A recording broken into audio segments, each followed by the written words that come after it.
What evidence have you got that the GM is harmful? I mean, Yes, we'd like to hear. Yes. I'd like to know. I'd like to know.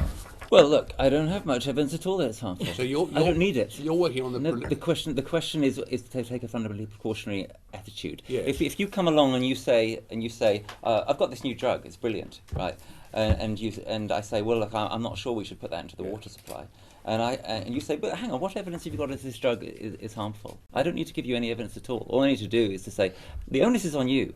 Now, that's why I say I would be more than happy if you guys could really prove that over the long term, I'm not really worried so much concerned about human health. I think the evidence there is virtually nil. But that in the long term, that GM is not going to be harmful to biodiversity, that it's not going to be harmful to the prospects for maintaining non-GM agriculture, etc. Wouldn't you rather have it than all these sprays?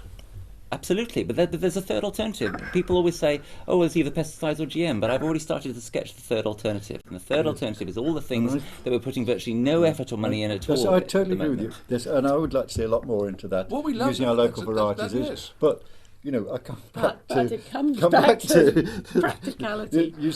As I say, I stood up and said I was part of the precautionary principle, but 15 years on, I now have to look around and think, okay, it wasn't an experiment in my control, but it is out there. There's 100 million hectares of it, and there are a lot of people watching and judging, and nothing's turned essentially up. what you're You could asking want for a for bigger is every experiment. time a new variety is brought in, because that's the equivalent to a GM crop. Every time a new variety is brought in, which has been, for example, it's got a disease resistance gene brought in from a wild species, you're asking for the precautionary principle to be exercised over that, because there's a chunk of DNA in there that's come from a wild species of whatever it is, from wheat or that doesn't happen, and you're quite happy with that. So why aren't you and happy? the whole of life is this magnificent mixture of what goes on. Yes. When I look at races around the world and the crossing, I think this is what, and GM is part of that. Come on, there's absolutely no comparison Yes, between there- people choosing tell to you have gene. children with each other and scientists in a laboratory fiddling around Well, and I putting a think- bit of a fish into a tomato. I think that's Come what on, people what's the don't. comparison there? I think what people don't like is us playing God. I think there's a Yeah, real and sense. we should be cautious about And I playing think we God. should be cautious. We should be absolutely. precautious. But But That's we've what been, I'm saying. we have been. the whole of I've 10, 15 our years civilization is based on cultivation of crops. We were able to develop cultures as soon as And we wheat were has able been to developed more than any and other. wheat has been played around playing more God than- has been done with wheat more than any any other, and that's by wide species crossing. Yes. Wheat is a hexaploid made from Yeah. 3 genomes from 3 different Yes. species by man, 10,000 years. and all our crops have had heavy involvement. But it's misleading to say that all our crops are genetically modified. The process is substantially different, and we don't know what new no, issues- no, we they're don't know not. what new Couple of problems things. could be introduced by Well, the there's, new al- process. there's almost bound to be problems. There's almost bound to be problems with any new technology. There's nothing. That's why we should be precautious about them. But I That's why think we should have have been. long-term, really Okay. careful I think trials. that's what I'm saying. I It's have to bring 15 up years the on, and there's discussion been about the nothing. potato now. Can I also say that when I was on the Let's try a different angle on this. Okay, So another one on this. there's large portions of the world, as you've said, where GM technology is being let rip, right? The least we can do now, if we can't rein those in, right, is to say, okay, let's try as much as we can to see what happens there over the genuinely long term, and to keep some parts of the world where we don't engage in this uncontrolled natural experiment. So my pragmatic suggestion, given the way that the world is at the present time, would be to say, let Brazil and China and the United States, if they want to, go absolutely down the GM track. Let's ensure that there are other large parts of the world, and one obvious such part of the world is here in Britain, where we've got virtually no GM at the moment, that for a period of several generations do not go down the same track. And then at some point down the line, we can compare and we can see, after we've had a seriously long time, not just 10 or 15 years, after we've had generation upon generation, we can compare and see whether these things really are safe. Right.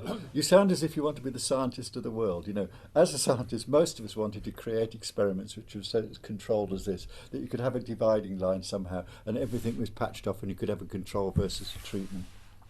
Life isn't like that in any sphere of science. There's nowhere where it's clear cut. You look at obesity, diabetes, or whatever. Excuse me, in the laboratory it is pretty clear. No. Things you can do in the laboratory do not escape outside the laboratory. Well, they do. Well, And the whole point is testing them. The whole point of a laboratory is Do to you put it think into this the Austrian field. monk Mendel, when he was crossing peas, had all this controversy to cope No, with? no. He was No, not at saying you all. shouldn't do it. No, of Well, course. that was the beginning of plant breeding. And there's some of the other genetic modification of, blasting it with radiation, I find much more dodgy than And Yes. you can produce the most herbicide-tolerant crops through mutation breeding, which is just a treatment with a mutagen and then selecting and nobody asks for the same type of rigor in terms of deregulation or complains that the chlorsulfuron resistance that can be generated naturally should go through the same strictures that GMOs Well, have but to my go through. attitude to such herbicide-resistant crops, if then the consequence is that very large amounts of herbicide get used, should be that they should be regulated. But in against, fact, I right? have to That's a chip in separate here. argument. I mean, I think that actually this is a really good illustration of where I think it's a real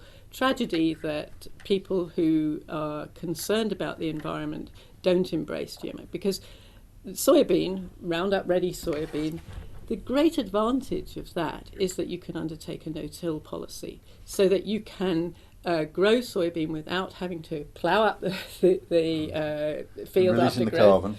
And releasing the carbon, you have much greater water use efficiency, much less use of fuel.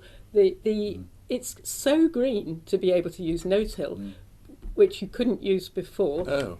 That I don't know why nobody is making this case, but there's a fantastic slide set that I can send you from a soybean farmer, an American soybean farmer, who gives absolute numbers on the greater sustainability and the greater, more green possibilities from using Roundup Ready. Yeah, but I soy. don't see how we can say it's green to use vast amounts of Roundup. But it's No, not. It's no. not vast amounts. It's one spray. Well, But it's a I would substantial certainly, amount, I would as I certainly be understand it. wanting to reduce that amount of. Rupert, you must approve of this blight-free potato that's been bred. Yeah, the It late doesn't have to be blight-free. sprayed. Yes. They've invented it. They've discovered this recently, haven't they? Well, that was That's Jonathan. That's Jonathan's Jonathan. blight-free. It's good. And it's good to see wheat and potatoes coming into the equation Yeah. rather than just the soy and the big crops. You mentioned I was on the advisory committee on pesticides, and I was delighted to see that. well. It means you know a bit about it. Yes, and what happened was we were asked to compare the approval process for a pesticide with the approval process for GM. Mm-hmm. And believe me, the approval process for pesticide is mind-bogglingly complicated. You know, there's about 20 of us sit on it, all these characters, and the information comes from about 9 foot high down to I about can a believe foot, it. and you're I can trying to. believe it. Yeah. And then, but the point is, all you're looking at when you approve a pesticide is the direct effects, whether it hits the target and then it goes off into the water, into the soil, into the air, into the food, and you have to trace it out and all this all over the place. But you only look at the direct effects. When it came to the approval process for GM, they not only look at the direct effects, but all the indirect effects as well is part of the approval process, which means if you needed a different machine to crop the GM, then you'd check what the machine was doing and the impacts of that machine somewhere up the road, which just goes on forever. Yes. You know, and I just thought, this, you know, the pesticides I now think is in a decent state of approval. It wasn't 30 years ago, but it is now in the amount of work that goes in. But the GM, I just thought, is just so mind-bogglingly complicated. Nothing could get through. You know, which doesn't seem to be sensible. But I mean, I think there does need to be controls. There does need to be an approval basically, process, but yes. it should be pretty straightforward. and this is just playing straight into the hands of the multinationals. Yes, so who can afford that? Who are the only ones that can afford it? So they can keep a closed shop, so that Yes. nobody else can develop Yes. anything that's Rather- actually worthwhile. Rather, I would like into a market. people's Yes, GM. that's a Because Is this no one else can GM going afford to be it. That's a big useful for criticism. people? Is this GM going to help people?